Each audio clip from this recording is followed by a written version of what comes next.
Do cell phones cause cancer? This question has sparked countless debates worldwide.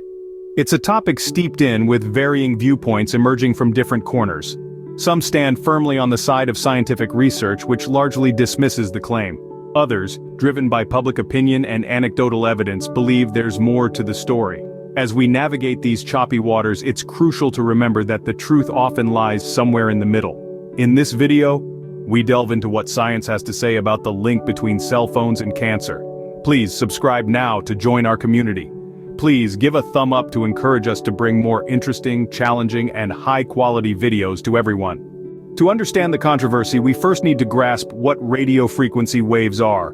Radio frequency waves, or RF waves, are a type of electromagnetic radiation. They are everywhere, emitted by numerous devices we use daily, including cell phones.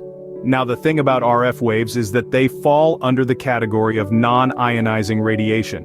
This means they lack the energy needed to remove tightly bound electrons from atoms, a process that can damage cellular DNA and lead to cancer. This sets RF waves apart from ionizing radiation, which includes things like X-rays and gamma rays.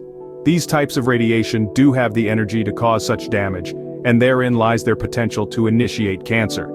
When it comes to cell phones, they emit non-ionizing RF waves, which, as we've established, don't possess the energy to harm our DNA, so it's clear that cell phones emitting non-ionizing RF waves don't have the energy to damage our cellular DNA, the basis for cancer development.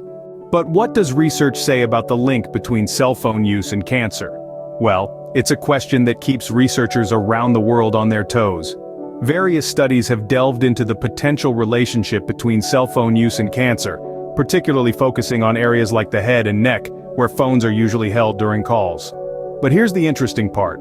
The results have not shown any consistent or compelling associations. Some studies might suggest a slight risk, while others find no risk at all. It's a mixed bag, really. Also, it's worth noting that despite the dramatic surge in cell phone usage over the past few decades, the occurrence of brain and central nervous system cancers has remained remarkably stable. This observation further weakens the argument that cell phones could be a significant contributing factor to such cancers. Despite the exponential increase in cell phone usage, the incidence of brain and central nervous system cancers remains stable. So, how does RF energy from cell phones interact with our bodies? Let's dive right in. The primary biological effect of radio frequency waves, or RF waves, emitted by cell phones is heating. But don't worry, this heating is not harmful to our tissues. Think of it this way, it's like standing in a warm sunlight, not a scorching desert. The level of RF energy exposure we experience is influenced by a few factors. These include how close the phone is to our bodies, how long we use it, the type of phone we have, and even the strength of our phone signal. So how can we limit this exposure? Well, there are a few simple strategies.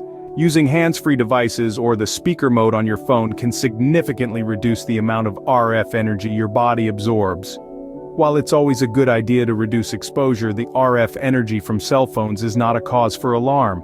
So, where does this leave us regarding the question, do cell phones cause cancer? Let's revisit the main points we've discussed. We've learned that cell phones emit non-ionizing radio frequency waves, which lack the destructive energy needed to damage our cellular DNA. This sets them apart from ionizing radiation sources like X-rays, which can lead to DNA mutations and subsequently, cancer.